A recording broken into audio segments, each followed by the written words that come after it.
در صورتی که به دنبال یکی از بهترین سریال‌های ترکیه عاشقانه با طعم انتقام هستید، تپه بادغیس برای شماست. بخش سریال تپه بادغیس که آن را تحت عنوان بادهای عشق نیز پیدا خواهید کرد، از تاریخ 1 ژوئن سال 2024 و از کانال 7 ترکیه آغاز شد. البته سریال هنوز تمام نشده و فعلا به قسمت 116 رسیده، اما به سرعت جای خودش رو در میان محبوب ترین سریال های ترکی بین مخاطبان بومی و خارجی باز کرده.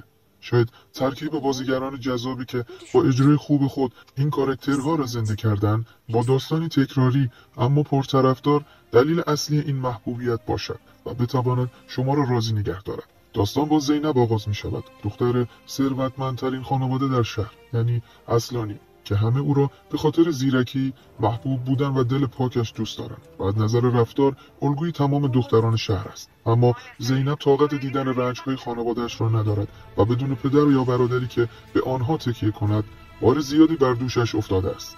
در مقابل خلیل را داریم، پسری پر از اندیشه‌های انتقام که از روزی که اتهام دزدی به پدرش زدن، زندگی کل خانواده‌اش از این رو به آن رو شد. همین ماجرا و اینکه خلیل زیر دست والدینش بزرگ نشده، از او مردی سنگدل ساخته است که عادت دارد خودش با دستان خودش قضایا را راست و ریز کند. موسیقی پس زمینه دراماتیک تپه بادغیس خوب است و به ویژه برای مکث‌های طولانی و بدون دیالوگ جواب می‌دهد که می‌تواند خالی بودن صحنه‌ها را پر کند. البته این موسیقی بعضی اوقات از پس زمینه به متن سریال میاد و توجه بیننده را از آنچه در جریان است به سمت موسیقی میبرد.